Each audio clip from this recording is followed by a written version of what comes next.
The crash was less of an impact, and more of a prolonged, metal-screaming groan as the human scout vessel tore through Iridia's thin upper atmosphere. Sparks rained past the viewport, replaced by a dizzying blur of ochre dust and jagged, unforgiving rock formations. Kaigos Chen, strapped tight into his co-pilot's seat, braced for the end. The emergency lights flickered, casting grotesque shadows across the strained faces of Commander Jax, Dr. Lena Petrova, and Corporal Sparky Jones. Then, with a final shuddering screech that vibrated through their very bones, silence. Massa! They were down. Not a controlled landing, not even a soft belly flop, but a mangled heap of advanced alloys and fused circuitry, nestled precariously in a shallow canyon. Iridia. The name itself felt like sandpaper on the tongue. It was an anonymous, brutally dry, desolate planet, uncharted and unwanted, chosen only as a long-range shortcut through an empty sector. Its landscape was a stark canvas of red dust, sharp, angular rocks, and an eternal mocking silence that swallowed all sound. The sun, a harsh, unforgiving disk, baked the surface, while the nights, they knew from pre-crash scans, plummeted to lethal, freezing temperatures. Status report. Jax's voice, usually a calm anchor, was strained, a thin rasp against the ringing in their ears. He unstrapped himself, moving with a noticeable slowness, a grimace on his face. Sparky, already wrestling with a sparking control panel, slammed his fist down. Comms offline, main power grid fried, life support, critical. And water recycling unit is slag, Commander, completely slag. He pointed at a fractured conduit, dribbling a few last, pathetic drops before drying to a trickle. Menkamin Pabalag. The words hit them with the force of another impact. Water. Their most critical resource. Their emergency supplies, neatly rationed for a standard 2-day survey, were now their entire liquid fortune. Jax pulled up the manifest. 50 liters. Max, that's enough for 3 days. Maybe 4 if we barely sip. His voice was flat. The reality of Iridia began to press in. This wasn't just a barren planet, it was a thirst trap. Every breath felt like inhaling dust. Their lips were already chapped, their throats scratchy. The initial adrenaline of the crash was quickly being replaced by a gnawing, desperate awareness of their dwindling internal moisture. Fatigue was a heavy cloak, pulling at their limbs. Lena, usually meticulous in her geological observations, found herself simply staring blankly at the reddish dust clinging to her suit, her mind unable to focus on rock composition. Atmospheric analysis? Jax asked, his gaze sweeping the desolate horizon, hoping for a miracle. Sparky brought up a holographic projection. Minimal. Trace amounts of H2O vapor, barely registering. Not enough to condense with our emergency atmospheric processors, Commander. Not without power, anyway. The readings were stark. A desert in the sky as well as on the ground. Kai knelt, picking up a handful of the fine red dust. It slipped through his fingers like dry sand. He tasted it. Gritty. Utterly without moisture. The silence of Iridia was oppressive, a vast, indifferent void that seemed to mock their very existence. They were alive, but for how long without water? They spent the first day in a desperate, futile search. They scanned for ice formations in sheltered ravines, for underground reservoirs, for any sign of liquid water trapped beneath the surface. Sparky's portable scanners hummed, spitting out constant, water-source negative readings, each pronouncement chipping away at their already fragile hope. The sun beat down relentlessly, turning their survival suits into ovens, forcing them to activate internal cooling systems that drained precious power cells. Every movement was an effort, every breath a challenge. As the sun began its slow crimson descent, casting long, stark shadows across the barren landscape, Kai's gaze drifted to the distant horizon. There, shimmering oddly in the heat haze, he saw movement. Figures. Not human. They were slender, almost ethereal, their forms seeming to shimmer, as if constantly vibrating. They moved slowly, deliberately, some collapsing to the ground, lying motionless, before another figure would try to help them up. These were the Zilla. Kai remembered scattered intelligence reports. A nomadic, highly spiritual species, known for their advanced, intricate technology, and their deep connection to pure water. Their entire civilization revolved around pristine, easily accessible water sources, a core part of their spiritual practices, and even their physiology. He could see now that their elegant, personal misting devices and energy shields, designed to filter ambient moisture, were failing. Their shimmering forms were dull, almost dusty, a sign of their own profound distress. They were dying, just like Vanguard 7. But with even less understanding of how to cope with such raw, brutal dehydration. Are they stranded too? Lena whispered, her voice dry. Jax lowered his binoculars, his expression grim. Looks like it. And they're not doing well. Their tech relies on high-grade water filtration, not desert survival. Kai, however, wasn't looking at the Xylar with pity alone. As the brutal Iridian sun dipped below the horizon, the air temperature plummeted with shocking speed. A chilling wind swept through the canyon, carrying fine dust. Kai watched as tiny, almost imperceptible beads of moisture began to form on the underside of a jagged rock exposed to the night air, and on a piece of polished metal from their wrecked ship. Condensation. Minimal, yes, but it was there, a spark of an idea, as wild and desperate as Iridia itself, ignited in his mind. It would be crude, almost primitive, but it might be their only chance. As the brutal Iridian night settled, plunging the red landscape into a freezing embrace, Kai pointed to the thin layer of ice that had formed on a jagged rock face. Look! There's moisture in the air, not much, but it's there. His breath plumed in the frigid air. We can pull it out. We build an atmospheric water harvester. A tense silence followed. Sparky Jones, hunched over his flickering multi-tool, scoffed. Sarge, are you serious? We're talking about condensing vapor from a practically dry planet with salvaged junk. My atmospheric processors need kilowatts of power, not just dreams. He began rapidly calculating on a salvaged wrist pad, muttering, the humidity index is 0.03%. Condensation efficiency for salvaged heat sinks, even with optimum temperature differential. The output would be negligible, statistically impossible. His face was a mask of disbelief. Lena Petrova, shivering in her suit, nodded slowly. Sparky's right, Kai. The atmospheric humidity is critically low. Our best geological sensors barely register it. It's like trying to fill a bathtub with a single drop of rain. Commander Jax, though desperate, had to ask. How negligible are we talking, Sergeant? Enough for a sip? Enough for survival? Kai turned, his eyes piercing through the gloom. Enough to keep us alive. A few drops each, every morning. It'll be slow. It'll be crude. But it's there. We need to utilize the planet's extreme temperature shifts. Scorching hot days, freezing cold nights, will push hot air over cold surfaces. Condensation. It's basic Earth survival science, just on an alien scale. The idea was absurd, primitive, and against every fiber of their advanced training. Yet, what other choice did they have? The desperation, like a physical ache, pushed them forward. All right, Sergeant, Jax conceded, his voice raspy. Outline your primitive requirements. Sparky, Lena, no arguing. We try this. Kai began to sketch in the dust with his finger, outlining a surprisingly simple design. We need materials. First, spacesuit linings. He pointed to his arm. Their multi-layered porous fabric can act as a wick or a filter, pulling moisture from the air. Sparky's eyes widened. Cut up our suits, Sarge. Those are our environmental protection. We'll use damaged sections, Sparky.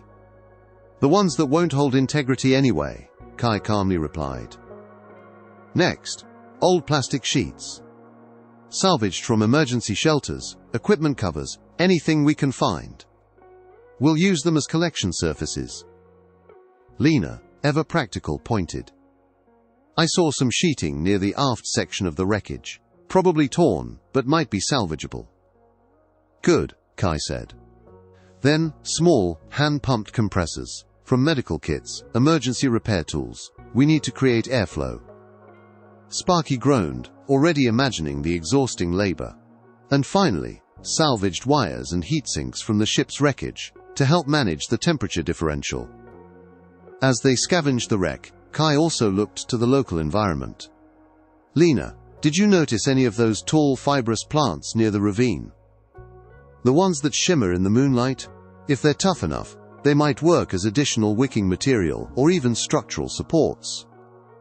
Lena, intrigued by the unexpected botanical challenge, nodded, making a mental note. The construction began, a testament to human jugaad against the indifference of an alien world. It was a workshop of determined, dirty hands. Kai, surprisingly dexterous, started painstakingly stripping fibers from damaged spacesuits, his breath pluming in the frigid air. Sparky, initially grumbling, found himself grudgingly impressed by Kai's raw resourcefulness. He used his few remaining high-tech tools, a miniature soldering iron, powered by a scavenged energy cell, to meticulously fuse thin, salvaged wires, creating rudimentary coils for the hand-pumped compressors. He'd mutter about inefficient energy transfer and suboptimal material tensile strength, but he worked, driven by the desperate need for water. Their early attempts were a mix of frustration and unintentional comedy. Their first hand-pumped compressor, cobbled together from a medical kit's airbladder and salvaged tubes, wheezed like a dying animal before sputtering to a halt. "It sounds like my Aunt Mildred's old vacuum cleaner," Sparky exclaimed, wiping grease from his nose. Another attempt saw a large plastic sheet, meticulously angled for collection, suddenly tear in a gust of wind, scattering their precious, almost collected moisture. Jax, trying to manually pump air, quickly found himself exhausted, his muscles aching with unaccustomed labor. Lena meticulously identified non-toxic, resin-like sap from a local, hardy plant to seal seams, only to accidentally glue her fingers together, requiring Sparky to use a salvaged solvent. The work was brutal, punishing in the extreme environment. Building under the scorching heat of Iridia's day drained their energy, while assembling fragile components in the freezing cold of its night numbed their fingers. Every mistake felt amplified, every material limitation a cruel joke. Meanwhile, the Xylar were growing noticeably weaker. They moved slower, their shimmering bodies duller, almost dusty. Their elegant, personal misting devices, designed to filter ambient moisture, hung uselessly from their slender limbs. Many were collapsed, their forms lying still on the red dust. Their complex, advanced technology, built for a world of abundance, offered no solution to raw thirst. They were dying, silently, their civilization having no concept of surviving such stark, simple deprivation. One of their elders, a Xylar with particularly vibrant, faded green markings, collapsed near the perimeter of the human crash site, his intricate misting device sparking weakly. He lay motionless for a long time. The humans, focused on their desperate construction, tried to ignore the tragic sight, but it was impossible. As the second night deepened, Kai wiped sweat from his brow, his hands raw. The framework for their first rudimentary water harvester stood, a crude tripod of salvaged structural beams, a web of spacesuit lining stretched between them, sloping down to a collection tray fashioned from a salvaged plastic panel. A hand-pumped compressor, re-engineered by Sparky to actually work, stood ready. It was ugly, inefficient, and utterly unscientific by any galactic standard. But it was hope. The first night on Iridia was agonizing. As the last sliver of the sun vanished, the temperature plummeted, turning the canyon into a natural freezer. The team huddled together near the wreckage, wrapped in emergency blankets, their eyes fixed on the crude water harvester. Its plastic collection tray, angled carefully, sat empty and mocking. Every breath plumed into the freezing air, every minute stretched into an eternity of silent hope and mounting dread. Kai, Sparky, Lena and Jax took turns at the hand-pumped compressor, their muscles aching, pushing air over the cold, improvised surfaces. The wheezing pump was the only sound in the vast, indifferent silence of the alien night. As the first faint rays of dawn began to paint the barren landscape in hues of deep red and dusty orange, a tiny, almost imperceptible gleam caught Kai's eye. He crawled closer, his heart hammering against his ribs. There, in the center of the plastic collection tray, was a single, glistening bead of moisture. Then, another, sliding down the angled surface, joining the first. And another. Slowly, agonizingly, a tiny puddle began to form. It's working," Lena whispered, her voice choked with emotion. Her eyes, red from fatigue and dust, welled up. Sparky, who had been skeptical to the last, stared in disbelief. "Statistically impossible," he muttered, but his voice cracked, and a wide, disbelieving grin spread across his face. Jax, ever the stoic commander, simply nodded, a profound wave of relief washing over him. He reached out a trembling hand, collecting a single drop on his fingertip. It was clear, pure, distilled water, barely a few milliliters, but it was a monumental victory, a triumph of will over the impossible. Each drop was liquid gold. They established an immediate, unspoken ritual. Kai, with careful, reverent hands, poured the precious few drops into a single, salvaged cup. They passed it around, each taking a tiny sip, savoring the cool, life-giving liquid. It barely wet their throats, but it was enough to keep them going, a symbol of their resilience, a promise of another day. They knew it wasn't enough for long-term survival, but it had bought them time. Meanwhile, the plight of the Xyla had become dire. Throughout the night, more of their shimmering forms had collapsed, lying motionless on the red dust. Their elegant personal misting devices, designed for a world of abundance, now hung uselessly from their slender limbs, their internal crystals dull and unlit. They were a people dying of thirst, with no concept of how to survive such stark, simple deprivation. Their advanced society had bypassed the need for basic survival, relying solely on sophisticated hydration tech that was now failing them. As the morning sun climbed higher, casting its brutal heat, a small group of the few remaining mobile Xyla approached the human camp. They moved slowly, their forms shimmering with a desperate, fading light. Their usual graceful posture was stooped, their intricate robes dragging in the dust. They were a proud species, but their need was absolute. They had seen the humans drinking, had witnessed the impossible act of water appearing in their crude collection trays, and were utterly baffled by how these primitive beings were achieving what their advanced technology could not. The Xyla elder, the one with particularly vibrant, now faded green markings, stepped forward. His voice, translated by a struggling, salvaged human translator, was raspy, laced with desperation. "Strange ones, from the stars, you have brought water from the air. Our essence fails. Our wisdom does not comprehend this magic. We plead for knowledge, for life." The humans faced a profound moral dilemma. They had barely enough water to sustain themselves. Sharing their meager supply meant risking their own survival. The silence stretched, broken only by the dry wind whipping dust around them. Commander Jax, his eyes meeting Kai's, made the difficult but compassionate decision. His voice, though still rough from dehydration, was firm. "We share, we find a way for both of us." It was a declaration of humanity's core principle, compassion, even in the face of impossible odds. The Xyla elder gasped, a sound of profound relief. Such illogical generosity. Under Kai's patient direction, they began to build more harvesters. This required dangerous foraging missions for additional materials. Lena, with her knowledge of Iridia's sparse flora, identified thin, fibrous alien plants that could supplement the spacesuit lining, acting as natural wicks. Sparky, despite his continuous grumbling about unoptimized designs and primitive thermal dynamics, helped with the framework, often having to improvise with rock tools when his own power cells ran low.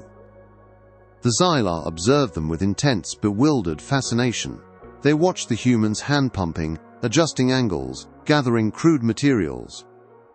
They tried to logically categorize the process, consulting their internal databanks for atmospheric extraction protocols, but found nothing. Their advanced minds struggled to comprehend efficiency from such simplicity. The process of building more harvesters was slow, agonizing, and energy-intensive. Dust storms would whip up without warning, threatening to bury their fragile creations. The biting cold of the night made their fingers stiff and clumsy, turning simple tasks into monumental struggles.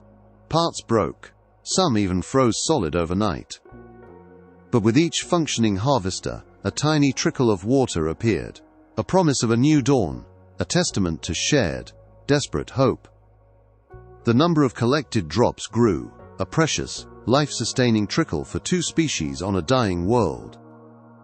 The air in the human camp, once heavy with despair, now held a faint, almost imperceptible scent of dampness, a precious luxury on Iridia. The Xylar, their bodies regaining a subtle shimmer from the first shared sips of water, watched with wide, bewildered eyes as the humans moved with practiced efficiency around their expanding collection of harvesters.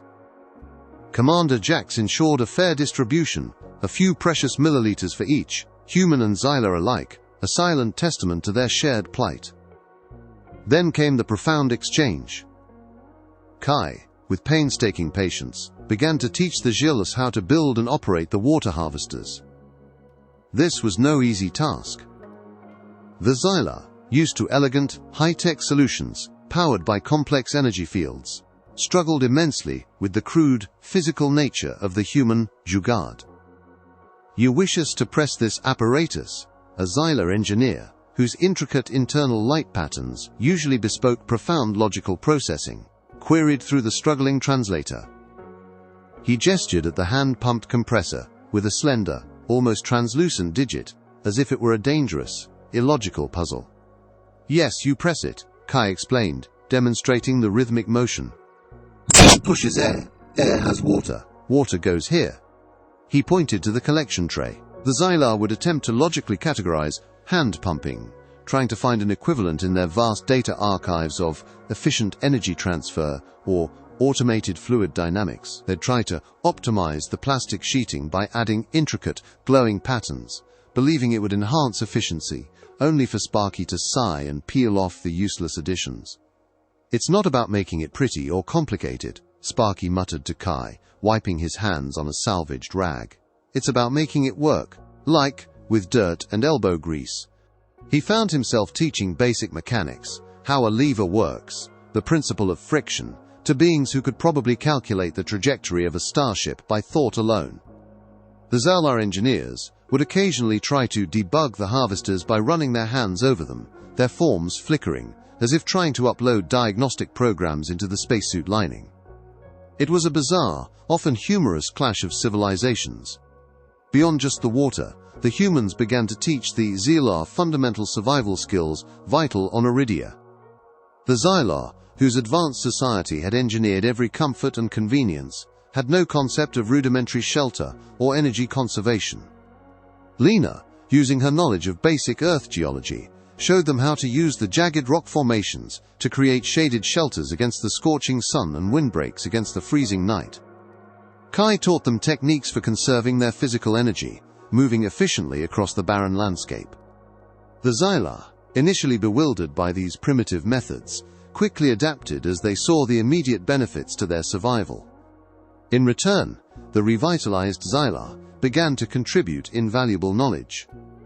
Their innate understanding of Iridia's unique geology and subtle atmospheric shifts, refined over centuries of nomadic existence, albeit in more hospitable regions, proved crucial. They guided the humans to richer deposits of magnetic sands that improved Sparky's improvised motors, and led them to hidden, sheltered areas where atmospheric moisture was slightly higher, maximizing the harvester's output. "This is an ancient water vein, not flowing, but it leaves residual moisture in the air," a Xylar elder explained, its voice now stronger, guiding Lena to a deep, narrow crevice. Lena's scanners confirmed it, a barely perceptible increase in humidity. Despite their success, a new daunting problem emerged. As the days turned into weeks, it became agonizingly clear that the current water production, though life-saving, was unsustainable for long-term survival for both species on Iridia. The planet simply didn't have enough atmospheric moisture, even with hundreds of harvesters, to support the thousands of Xylar, let alone the humans, indefinitely. At this rate, Sparky calculated one evening, watching the tiny trickles of water, we'll just barely survive, but this planet won't sustain us. Or them. We're talking years before rescue, maybe never. The Xylar elder, now stronger but with a grave expression, confirmed their fears. Our people, they cannot endure such prolonged deprivation. Our essence will diminish. We must depart. The objective shifted, becoming grander, more terrifying. They had to find a way off Iridia for both species. Their own ship was a wreck. The Xylar, despite their long history on the planet, were not spacefarers in the conventional sense, relying on specific planetary conditions for their existence. This new challenge demanded a combined effort, pushing their unlikely alliance to its absolute limits. The shared drops of water had forged a bond, but escaping this parched world would require an even greater leap of faith and ingenuity. The decision to leave Iridia ignited a new frenzied energy in the combined camp. Survival was no longer enough. True life lay beyond this parched world. The human scout vessel was a mangled wreck, beyond their ability to repair with limited resources. Their only hope rested on finding a hidden Xylar transport, a relic of their long-lost nomadic past, designed for interstellar travel but dormant for centuries. Our ancestors spoke of sky vessels, the Xylar elder explained, its voice gaining strength with steady hydration. They lie buried, sustained by ancient energy, but hidden from the outer perceptions. Only those who carry the Wayfinder song within their essence can locate them. The Wayfinder song turned out to be an intricate, almost spiritual understanding of Iridia's subtle geological and energy signatures, a knowledge passed down through Xylar generations but long neglected in their static, water-rich enclaves. Lena Petrova, with her keen understanding of geology and energy patterns, worked closely with the Xylar Wayfinders. They communicated through a mixture of Sparky's struggling translator, Lena's geological charts, and the Xylar's shimmering, light-based thought forms. After days of exhaustive searching, their combined efforts located it. A massive, dormant Xylar transport, half buried beneath a colossal rock formation, its smooth, metallic hull almost perfectly camouflaged by Iridia's red dust. The challenge now was immense, activating the ancient transport. Its systems, designed for Xylar physiology and technology, were utterly alien to the humans, and dormant for millennia. Conversely, the Xylar had lost the practical engineering knowledge to interface with its complex, physical controls, preferring intuitive thought interfaces. The great repair began. Kai and Sparky became the primary engineers, their hands flying over alien circuitry. They improvised with salvaged human and Xylar ship components, using their infamous Jugad to bridge technological gaps. Sparky, with grim satisfaction, used his tiny soldering iron to fuse human data conduits with Xylar energy relays, muttering about cross-species electrical nightmares. Kai taught the Xylar engineers how to use simple wrenches and leverage, to their utter bewilderment. They tried to feel the repairs, but Kai insisted on precise turns and measurable force. Sometimes you just gotta crank it, he'd tell them, demonstrating with exaggerated motions. Lena, meanwhile, worked with the Xylar to interpret ancient energy readings from the dormant core, guiding Kai and Sparky to the most critical repair points. Commander Jax maintained the security of the site, organizing the flow of newly vital water, produced by the expanding network of harvesters, and keeping morale high, despite the increasing dangers. The planet itself seemed to resist their efforts. A major dust storm hit during a critical repair phase, threatening to bury the transport and their progress. The air became thick with abrasive red dust, forcing them to haptic tools as visibility dropped to zero. A critical energy conduit, weakened by age, broke during installation, sparking violently and threatening to short-circuit the entire transport. Sparky, working in near darkness, had to improvise a repair with a combination of alien conductive gels and a very large amount of electrical tape, much to the Xylar engineers' baffled fascination. They'd never seen a problem solved with such a primitive adhesive. After what felt like an eternity, the Xylar transport's main power core pulsed with a faint, internal hum. A light flickered on an ancient console. They were ready. Lay Sistar. The Grand Exodus was a moment of immense tension. Thousands of Xylar, now revitalized but still fragile, gathered around the colossal transport. Many had never left the sector of Iridia. Their ancestral memories spoke of space, but their physical experience was limited to their current, dying world.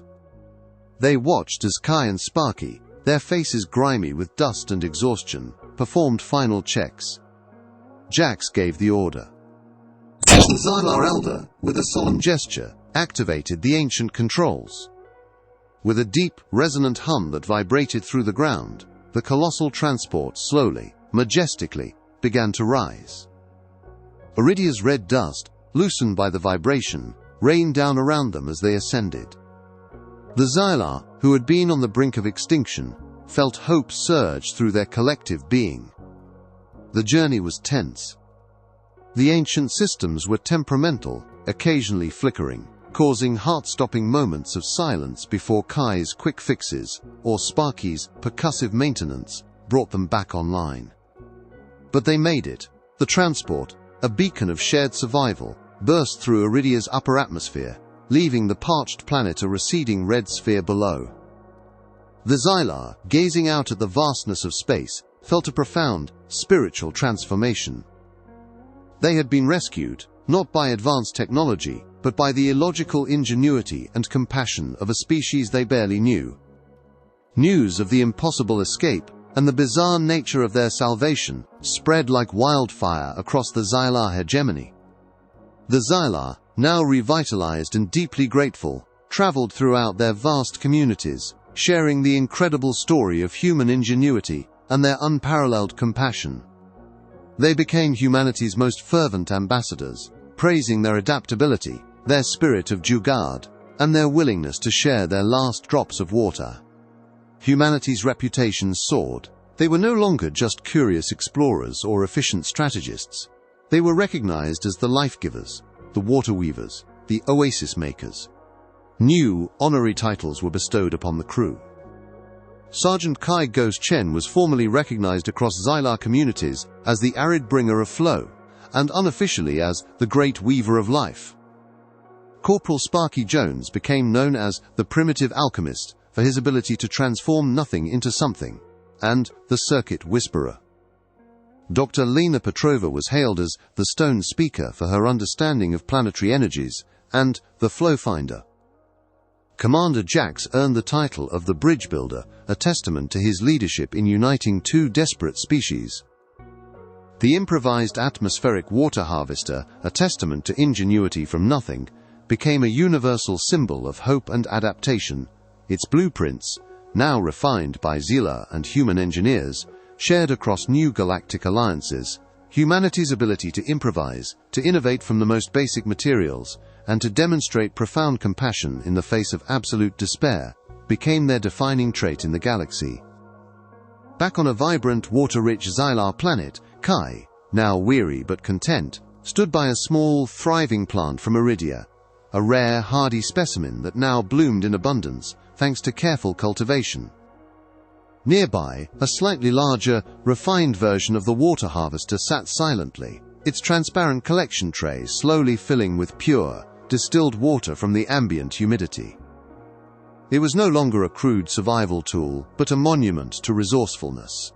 Kai watched it, a faint smile on his lips. He knew that the greatest solutions didn't always come from the most advanced technology, but often from the simplest needs, the most desperate situations, and the profound, shared will to survive. The quiet hum of the harvester was a symphony of gratitude and a promise of endless possibilities.